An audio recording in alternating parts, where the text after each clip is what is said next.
Hey guys, Martin here, bringing of Dragon Ball Z Dokkan Battle video, and so today we are going to be talking about the Super Bosses category and the end of the global Dokkan campaign, which of course will be coming up very soon. Now, we know that there is the potential for there to be a couple more Easy A's or Super Easy A's based on the gaps in the ID table, so I guess this could change. However, I'm expecting those Easy A's to be related to the Gohan, Goten and Trunks team, but of course, you know, we could be pleasantly surprised. So we're going to talk about Super Bosses. Shout out to Iron Kane. Everyone was talking about this yesterday during the podcast, because yes, Super Bosses is indeed the category of bosses from Dragon Ball Super and not a boss that is super strong. So we're going to take a look at the category. I do want to give a shout out to Minato as well. So we were talking about this during the podcast yesterday, and he jokingly came up with the idea, like the title idea for this video. But obviously he was going to do so themselves as a video, right? And I know his video is up now, but he didn't use this title in the end, so I thought I'd use it. So shout out to Minato. Do go check out his video as well. I haven't watched it first because I didn't want to be like influenced by the stuff that he said, and I may end up saying a lot of the same things, but I think it's like if I watched it first, I'd feel weird making the video if I was basically going to just be agreeing with all the stuff that he said. So do go check his one out. It'll be interesting to see after I've recorded this how much of the stuff we say is the same, because to be fair, we did talk a bit about this on the podcast episode last night, so shout out to anyone who was there. Make sure you do check out, if you have not yet, do check out the Slot 1 Super Podcast every other Saturday. It was delayed till Sunday this week, but every other Saturday, where Minato, Vilify and I go over all of the stuff that's been going on in Dokkan for those 2 weeks. But yes, we're going to talk about Super Bosses and how this team has been failed by Dokkan with this celebration overall, because one of the big things that we talk about every time we get a celebration, whether it's a big celebration, whether it's a filler celebration, if the celebration is themed around a specific team, and obviously this one has had a couple of teams, the idea would be that by the time we get to the end of the celebration and we move on into the next thing, that team that was the focus of the celebration is not only in a better spot than it was at the beginning, which is definitely true for Super Bosses, but is a very good and very competent team. And that might not necessarily be the case that this team isn't, but when you look at some of the other buffs and everything that this team got, or that the other teams got, I should say, during the celebration, I feel like this is we're in a bit of a disappointing spot when it comes to Super Bosses, right?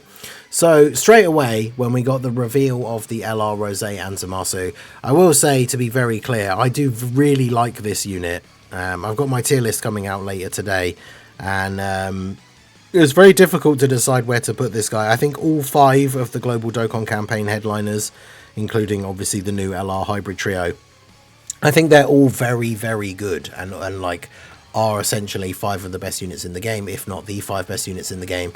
But of course, as soon as we saw the details released for this guy, like him having Super Bosses as his leader skill was very disappointing. Obviously we kind of caveated that with like the, oh well, you know, that category is obviously going to get a lot of buffs during the celebration, so it's not necessarily the end of the world that is his leader skill. But obviously it does very much limit him, especially when you think about comparing him to Omega, or like Vegeta or Goku and Vegeta, Gohan, Goten and Trunks in terms of like leader skill variety. But of course, you know, as I say, we expected, okay, well, Super Bosses is going to get some buffs, so what are we going to see? Now, one thing I didn't bring up the page for him specifically, we got the temporary buff for Int Rose, which is cool, but as I say, when the celebration ends, he becomes unusable on the team again, so I don't consider him to be a buff for the category, like, overall, right? Now, we did get the AGL Rose Super Easy A, and he's very, very good. He's a floating support.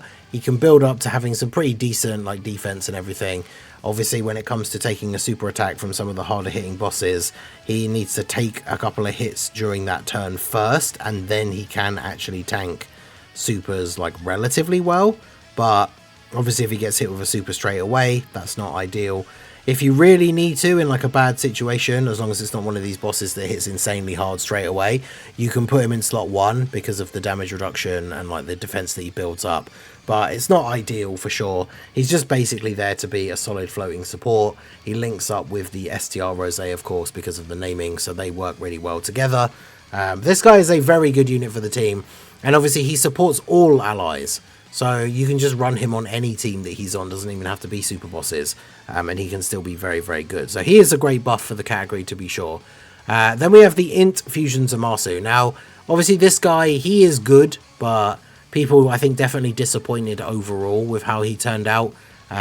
He doesn't hit like insanely hard, nor is he insanely strong defensively. Whereas I think if he was like really, really good in one of those areas, and then not so much in the other, I think people maybe wouldn't have been as disappointed. Like, he's still good. He can still hit decent attack stats and everything. His defense post-supering is still relatively good. But he hasn't got, like, a crazy amount of damage reduction. And again, he needs to build up damage reduction within the turn by being hit. Which means if he's being attacked, like, 3 or 4 times, if the first attack is the super compared to the last attack being the super, then obviously he performs drastically differently depending on those situations. And if you're unlucky and it's the first attack that is the super, then obviously that can be you coming undone, like right there, which is very annoying. I think the big thing is that with this team, like, these guys are the slot 1 for the most part, right, as the Rosé, but like the team didn't really get any other really good slot 1s. Like, if I'm running the STR Rosé and Zamasu team, I'm not really sure who else I'm using in slot 1 other than them, right? There are a couple of options that we can talk about, but in terms of really good defense slot 1 unit, it's going to be this guy. But the problem is, now that we're getting some of these harder hitting bosses, like turn 1, slot 1, taking a super attack, this guy can actually still take a pretty significant amount of damage. So yeah, some of these guys, like this guy's easy A, if they'd made him a really strong slot 1 unit, that would have been massively beneficial for the team overall, right? Now, super bosses did get a lot of other buffs in terms of like free to play. I brought up the tech one specifically rather than all 5. I know people love the tech one. We got a full free to play suite of the clones, which are very good. Like I did a run on the stream earlier today just for fun, where we beat the new Kid Trunks stage of the Magnificent Battle with just the STR Rosé and the clones with no items. The clones are really good. They're not great in every event. They're not super good against AoEs or rotation locking because they get a lot of their defense when they attack, but I think the clones are very, very good. And whilst on the one hand, compared to the other teams, like in terms of people who have like decent boxes and you have the options of all different characters to run on their team, that's the general gist of saying that super bosses really isn't as good as these other teams for this celebration. However, I will say on the flip side, and this is one of the things we talked about last night, is that if you were a new player and you manage to pull the STR Rosé, whether it's from the stones that you farm up from the events and like the quest mode and stuff, like obviously new play, you've got lots of stones available, or you get lucky from like the 50 tickets with the 44% chance, if you get STR Rosé and then farm up the clones, you have a team that can beat most of the events in the game. So in that respect, that's obviously very, very good, but in comparison to the other teams and the buffs that they've got within the celebration, super bosses I think is just lagging behind a little bit. Like we got this guy's super easy A and he's really good as well. Like it's one of those things where obviously I know I'm starting off the video, I wanted to praise what was good about this celebration for super bosses, so obviously we're talking about a lot of the good stuff here in a video that says that Dokkan failed super bosses. But you got to remember, when it comes to summonable units, especially if you're a newer player, like not everyone will have got Rosé, and then not everyone will have the older Rosé and Zamasu units unless you're picking them up with coins or from like the GDC stones and stuff like that, right? Like the special GDC trade-in stones. Like missing 1 or 2 of these units is going to be really bad overall for the team. And the clones can fill spots on the team, but because they have this thing where they need other characters that include the clone as well, ideally you always want to be running at least 2 or 3 of the clones on the team, and it kind of hurts if you just throw just 1 on there by themselves, right? And then obviously this guy's free to play, so they're easy enough to get. But there's a couple of things where I think they really missed a step with some things that would have been much easier to give these teams some extra buffs, right? So first of all, there's the Champa, who is the banner unit for Goku and Vegeta in part 1, right? Now, just like in part 2, where Pan was Omega's banner unit, so even though she was the banner unit for the Dokkan Fest, she was for the Carnival LR's team. They should have done the same thing in part 1, because this Champa isn't on either of the teams for the part 1 units. However, he supports Realm of Gods. He gets a buff when all allies are Realm of Gods. So on a team of Rose and Zamasus, this guy would have been really, really good. He's got damage reduction, he's got crit chance, he gives allies 2 ki and 66% attack and defense, which is a pretty significant amount. But this guy is not on super bosses. I know, like, no one ever really fights him outside of Beerus, right? So in terms of, Dokkan can be weird with their categories sometimes, but it does make sense that he isn't on super bosses. But my only, like, response to that is, like, well, don't make the banner unit a Champa then. Like, imagine if the banner unit was, for example, like a base Zamasu. Because if we look at the Zamasu, like, disambiguation thing here, base Zamasu, like as in units that just called Zamasu, we didn't get a new one in this celebration, nor did we get an Easy A or a Super Easy A. So even these older ones, like the AGL one, the Int one with their Easy A's, like, they're not really usable anymore. So this guy, like Champa being a base Zamasu with the exact same kit, I mean, they probably would have made some minor tweaks, because Champa does usually have, his cards have this like random chance of getting extra attack, which isn't really fitting to Zamasu's like usual card themes. But either way, if the banner unit was a base Zamasu or a base Goku Black, because we didn't get a new base Goku Black, we've had this STR World Tournament one, EZA recently. There's the AGL one that was the banner unit for Vegeta and Trunks. He could have got an Easy A when Vegeta and Trunks and the Infusion Zamasu got an Easy A as another unit for the team. Or, like I say, been the banner unit for part 1, just be a base Goku Black. There would be another unit for the Super Bosses team with a unique name that is providing a huge amount of support to the team. I think that would have made way more sense than them bringing out this Champa, who, like, I pulled him during my summons while trying to get Goku. I've awakened him, I've link leveled him, I've not used him, because, like, I mean, I guess it'd be interesting to see what a Realm of Gods team would be looking like in this current meta, but, like, Universe 6, I didn't get hit, so I'm not running a Universe 6 team, really, ever. So yeah, it's crazy to think that this guy's the banner unit from part 1. I pulled him and haven't used him at all during the celebration, because he doesn't fit on the teams for the new celebration characters, which is just a very odd choice. So even if it wasn't a Zamasu or a Goku Black, this guy should have been a Super Bosses character, and then that would have been a significant buff for the Super Bosses team. Now, when we take a look at some of these units, AGL Broly's pretty outdated now. Cellmax, crazy when he came out as a yellow coin LR and was arguably one of the best units in the game, and then just kind of immediately fell off a cliff. The Int Golden Frieza was really, really good for support on release. I ended up summoning on Broly's banner to the point where I got Broly to like 90% just because I wanted a copy of the Frieza for the Super Bosses team. And then we have the problem of all the super class characters, right? All the Kale and Cauliflas, Jirans, like these guys don't really help out the team at all, because so many of the characters on this new Super Bosses build want to be run with extreme allies. So none of these guys are really helping Super Bosses all that much. And that was something I think Minato mentioned last night, is it's like maybe they didn't give Super Bosses as many buffs in this celebration because we just got Hit and like LR, Kale and Caulifla. We just got a bunch of new Super Bosses. The problem is they're not good for this version of the Super Bosses team. So the other big standout is like Tech, Rose and Zamasu. Like these guys absolutely should have got a Super Easy A. I've seen a lot of people complaining that AGL, Goten and Trunks got one instead of these guys, considering these guys are significantly older than the Goten and Trunks. But the Goten and Trunks one makes sense. It's the perfect Easy A, or well, Super Easy A, to come out to be bolstering that new team for the new unit. So I'm perfectly fine with them getting the Super Easy A. It's just a shame that these guys didn't get one as well, because these guys would have the potential to be a slot 1 unit with their Super Easy A, right?